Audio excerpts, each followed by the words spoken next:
Howdy horse lovers and gamers, and welcome back to my channel. In today's video, we are going to be doing another installment of random equine genetics.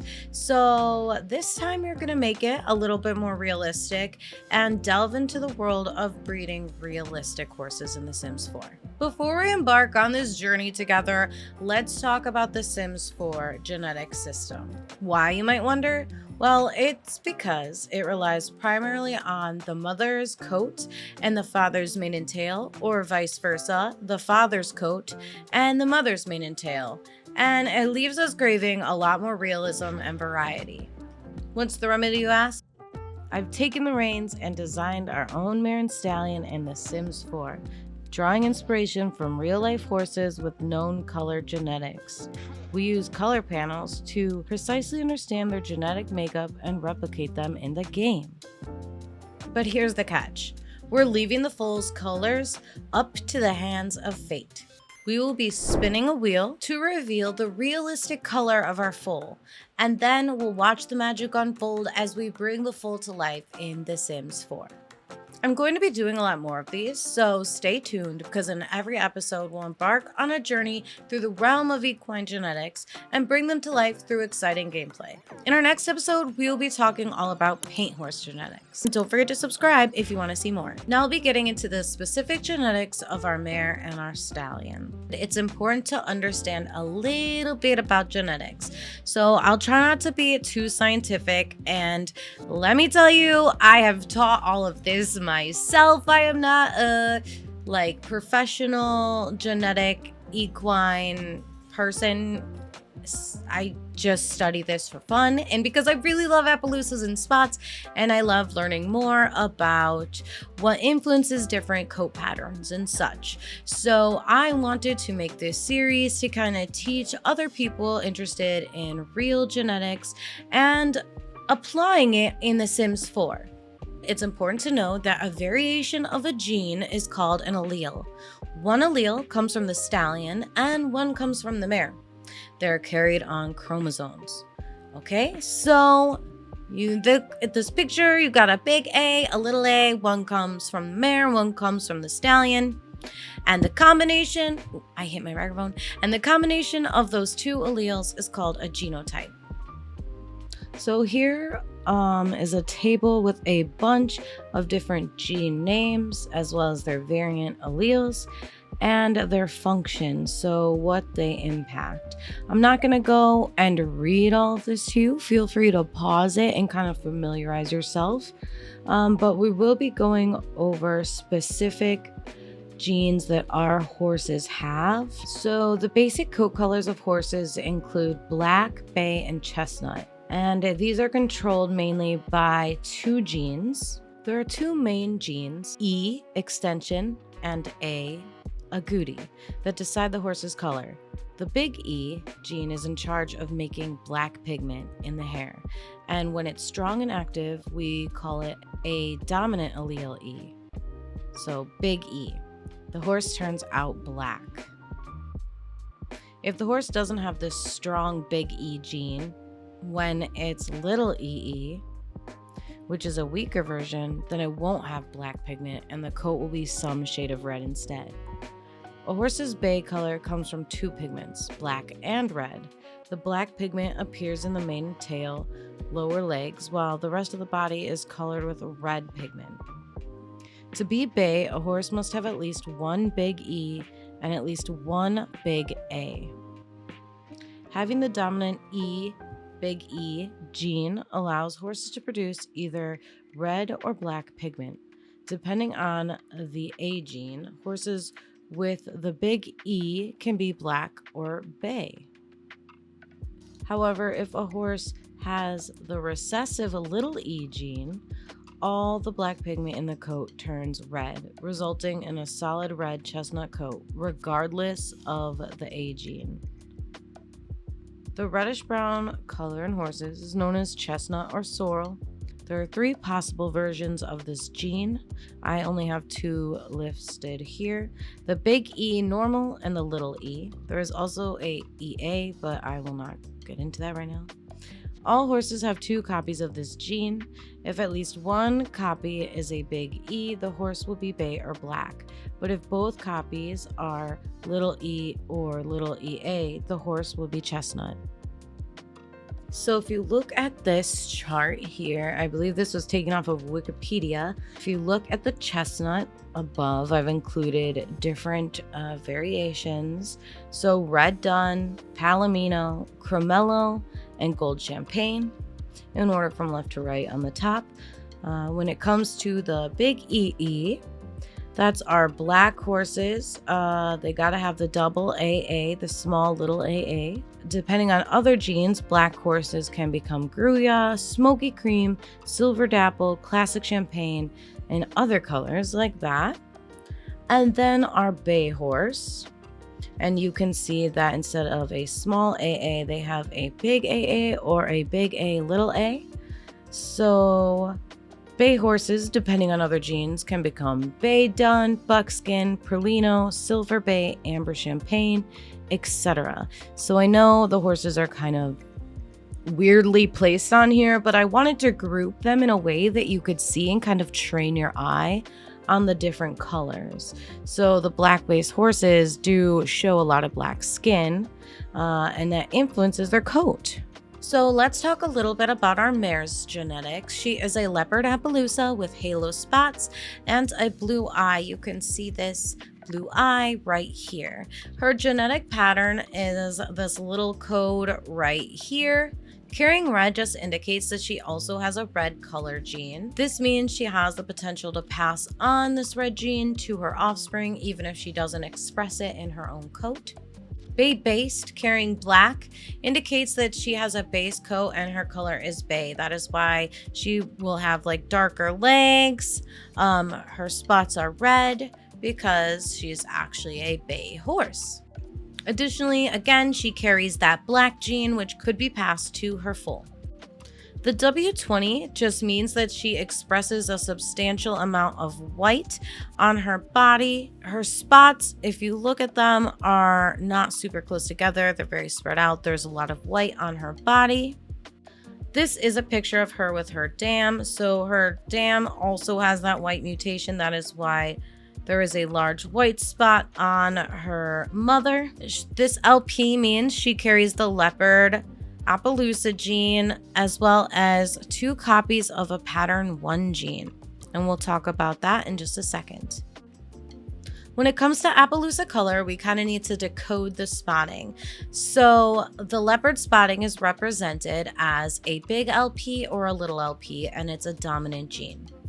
Horses that do not have any LP in them do not have spots. No spots is the little LP. Little LP, you can see these horses here. They are solid. Little LP is recessive. Horses that have a solid coat color without spots. Big LP, little LP is white with pigmented spots. These horses often have white patches with pigmented spots, mainly on the rump. So your leopard Appaloosas, your blankets with your spots, things like that. And then your double large LP horses are actually white with no leopard spotting. So big LP, white with no leopard spots, and also snow caps. So if you look at this picture here, you can see there's snow caps, but they don't have spots like the horses above. That is because they have 2 copies of the leopard gene. Our mare also has a pattern 1 gene. So it's important to know that pattern 1 only works when you have a copy of big LP to turn on the spotting. So when a horse has the big LP allele and at least 1 pattern 1 allele, spots cover the whole body. It just determines whether the horse expresses the leopard spotting pattern. And pattern 1 influences the extent and distribution of the spots. In summary, big LP and little LP determine whether a horse expresses the leopard spotting pattern, while pattern 1 influences the extent and distribution of the spots when combined with the leopard spotting big LP allele. So over here are spotting patterns in Appaloosas. These are just examples and various patterns that can be displayed by Appaloosa horses specifically. There are other spotty horses out there, but today we're specifically talking about Appaloosas. And please note that they are a lot of different types of patterns, and some don't even fit into a specific category or one single category. A horse with one copy of the gene, big LP, little LP, can express any coat pattern from a solid to a leopard. A horse with two copies of the gene, big LP, often have a few spot or snowcap pattern. Appaloosas with the varnished roan coat pattern are not typically born looking like roans. They're born with spots. As the foals grow older, these spots gradually turn into patches of varnished roan. In the most extreme forms of snowcap, the white may totally cover the entire body. With perhaps just dark flashes of markings on the leg, this form is called few spot. Few spot! Here's an example of a few spot horse. Thanks, American Girl doll. I didn't spend my money on buying the dolls. I spent all my money on buying the horses. So if Silverado Rain was crossed to a non-snowcap Appaloosa, the offspring would show a white blanket, providing they have one copy of the LP gene. Here is an example of a horse with big LP, little LP, and no pattern 1. This horse has 0 spotting. When it was born in 2013, it was completely black. Now in 2018, not now in 2018, it is 2023, almost 2024, but in 2018, this horse looked actually like this. Our mare only has one copy of the W20 gene. She will display a white face, leg markings, and have some variable amount of white spotting on her body throughout the horse. They usually have more extreme white spotting patterns and are likely to have mutation in other pigment genes. It's highlighted in purple because that has to do with our mare specifically today. And since she is a leopard, it's hard to really tell where that dominant white is showing up. It could be here. It looks a little bit like so, but we can't be 100% sure where that W20 manifested because her leopard coat. In summary, our mare is a bay-based coat with black points. She carries a red gene from her sire, has a dominant white gene from her mother, and carries the leopard Appaloosa gene. She's likely to pass on a large Appaloosa pattern to her foal. So this boy is a beautiful buckskin roan.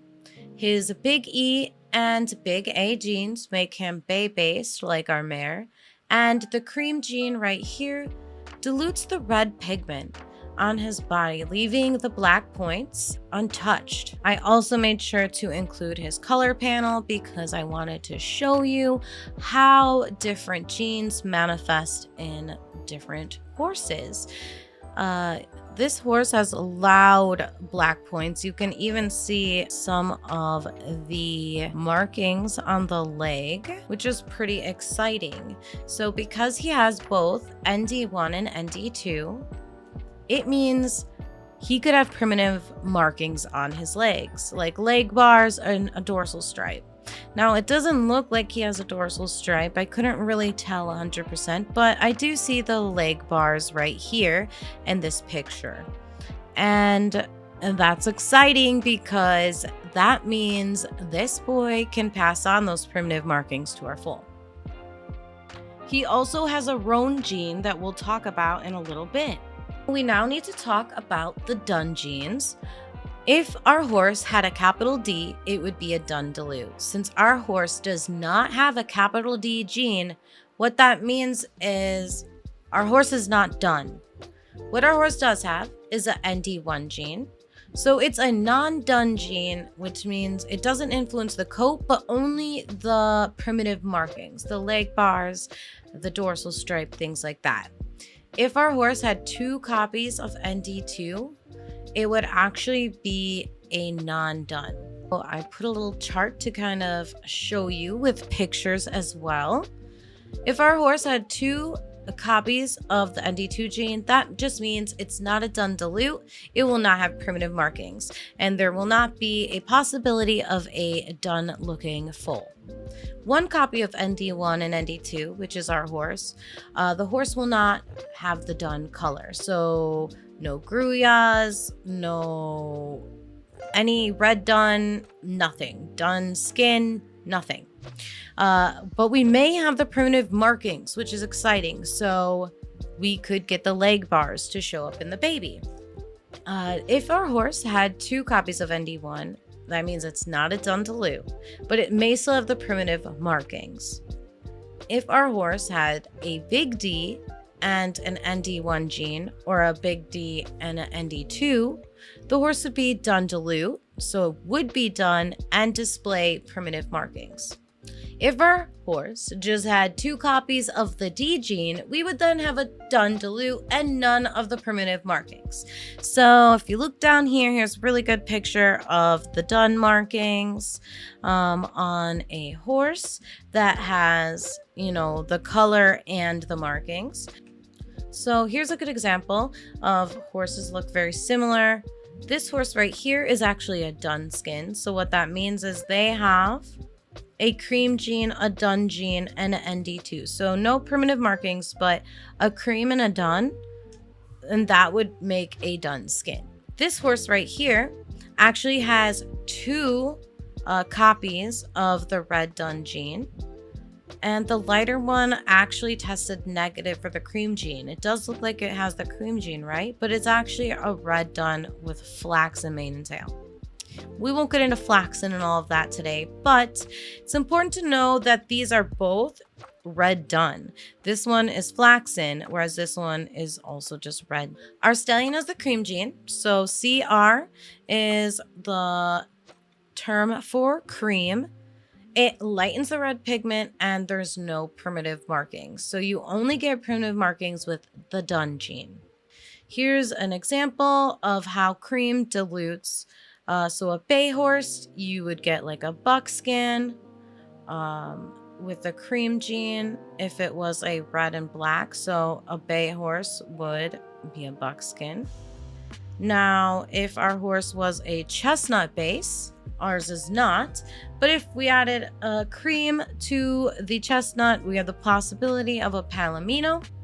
And there's different shades of palomino. So these horses, like the red dun, are both palomino, but likely sorrel and chestnut. So the shades of palominos can really vary.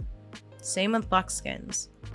So it is a dominant gene, but it's an additive gene. So 1 copy of it has little effect, 2 has more impact.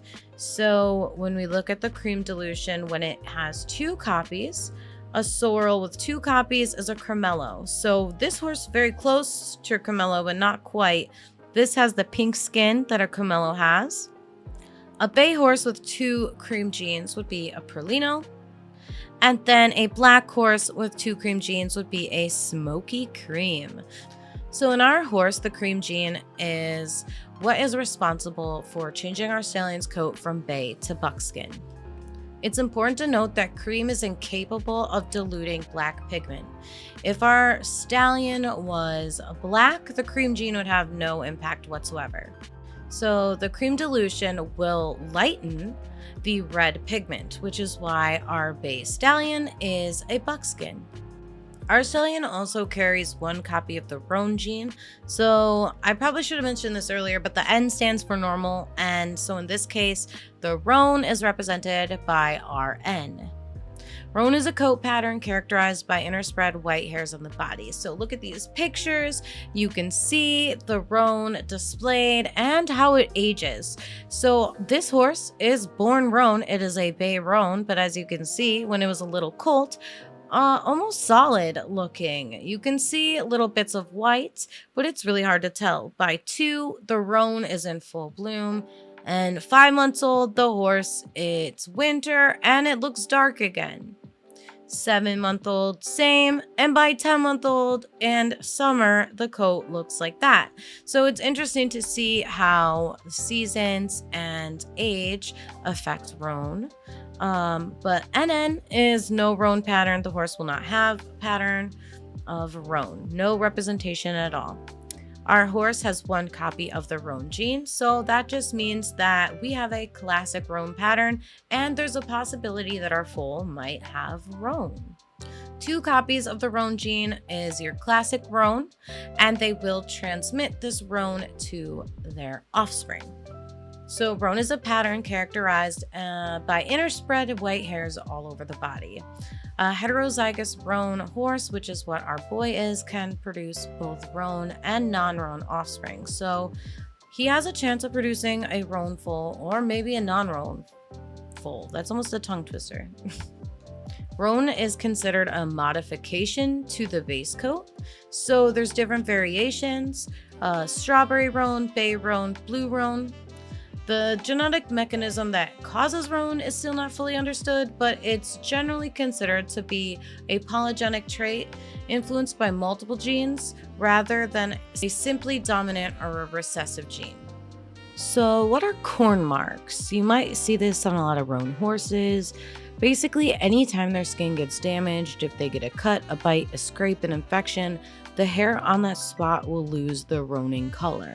And when it does that, it is called corn marks. It's where the hair follicle has been damaged or scarred and they grow back the original body color without the roan. So that's why those spots are a lot darker. It's because it's not influenced by the roaning anymore. So a great example of corn marks will be roan Mustangs or wild horses that you see that are frequently, fighting with other horses. Even foals, though, can show corn marks. They can actually develop them and be born with them. So anywhere the roan shows white hairs on a horse's body, anytime scars or damaged hair happens, it will grow back a normal coat color. So again, in summary, our stallion has a bay-based coat color with black spots, the potential to pass on the red gene, one copy of the cream gene that can lighten a coat color, just not black, one copy each of ND1 and ND2, so the foals have a chance of displaying primitive markings such as leg bars and a dorsal stripe. Additionally, it carries one copy of the roan gene, which can result in either a roan or non-roan foal. So it's important to note that I've made sure to include the most probable genetic options for our foal, as well as some rare ones and a couple uncommon ones. But all of these are possible. So once we've determined the foal's genetic makeup, we'll bring it to life in The Sims 4. Keep in mind, this was all purely hypothetical. After all, we are dealing with pixel horses, and genetic factors can vary greatly and widely. While we make some predictions about a horse's appearance, there's still so much we don't know.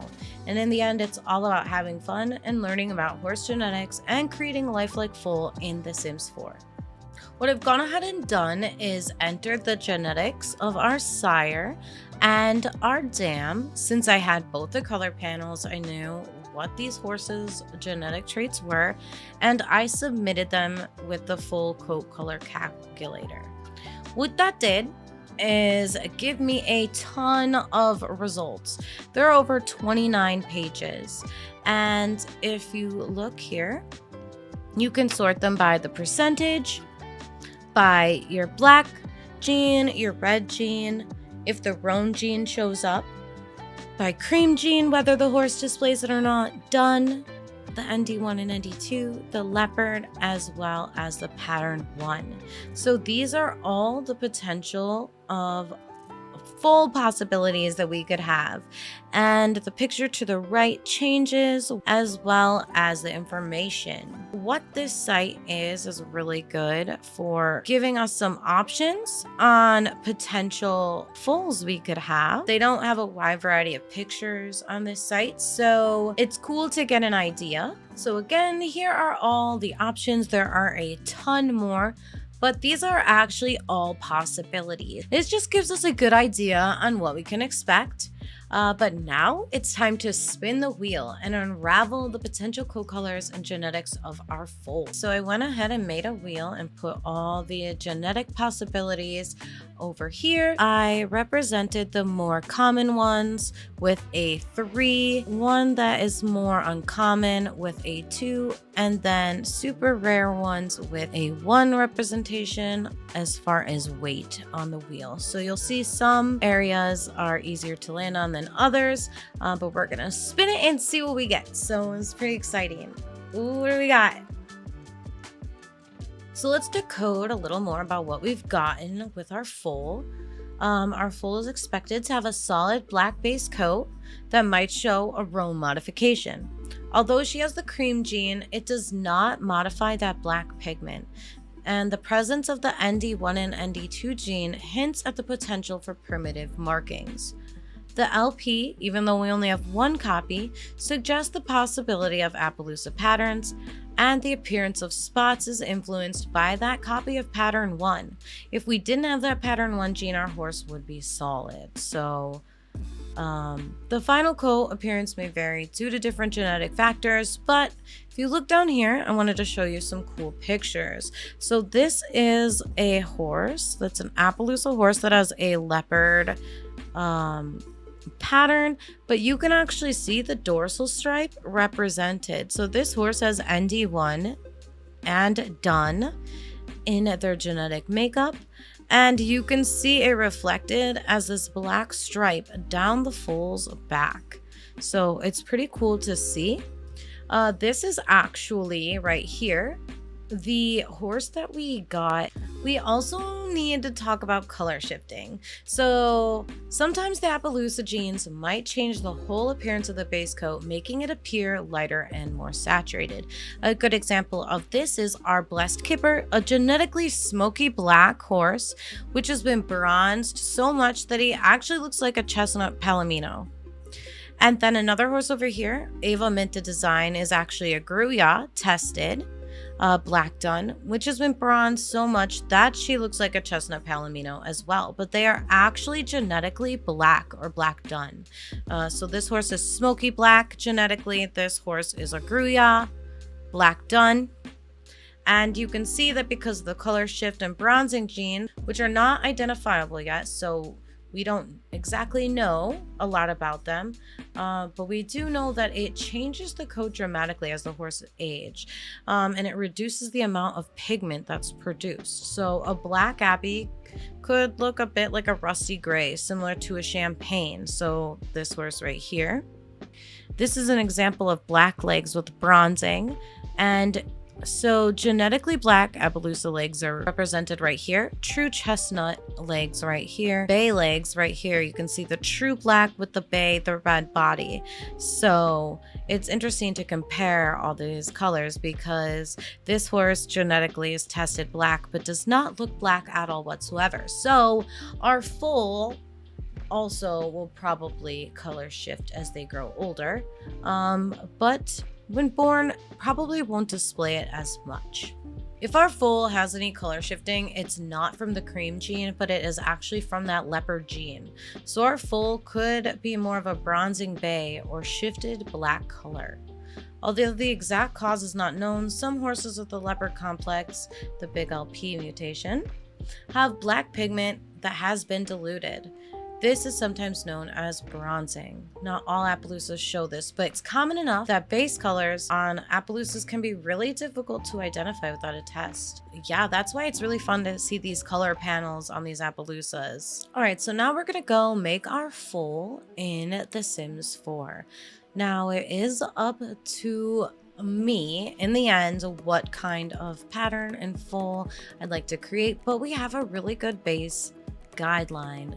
Since we know the exact genetic makeup of our foal, that the horse would likely have a black solid base coat with the potential for a roan dilution. But there's more. It'll carry a cream gene. But remember, a single cream gene does not dilute the black pigment, so there's no visual difference between black and smoky black.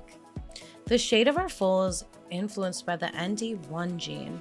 It creates a slightly uneven distribution of pigment in the hair shaft. The presence of the ND1, ND2 genes suggests the possibility of primitive markings. So I think I'm gonna go ahead and add some primitive markings to our foal. Horses with ND1 may be prone to fading.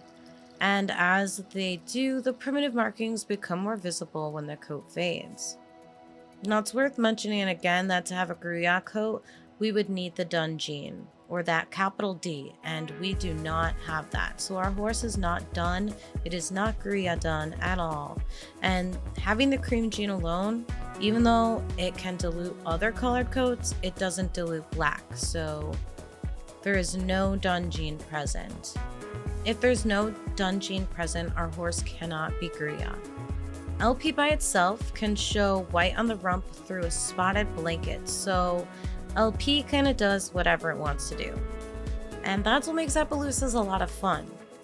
If we didn't have an LP gene, our foal would have been solid. But since we have one copy of that pattern 1 gene, horses like our foal will have a high amount of white patterning, typically a leopard, or a very large blanketed leopard. And because of this, we know that our foal will be white with pigmented spots. It's kind of up to us to determine how we want it to be represented. Obviously, there's other genetic factors that we don't know about that come into play, and it's really up to personal preference when creating our foal at the end of the day.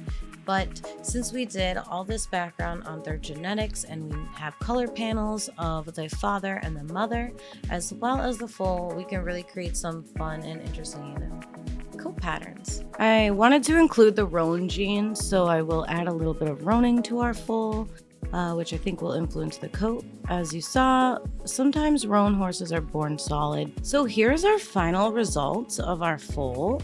I hope you guys like it. I had a lot of fun doing this video and I'd like to do more, but I think we did a good job representing, realistically what our foal would look like. I had a lot of fun. Let me know what you will name the foal in the comments below, or what you think a good name would be.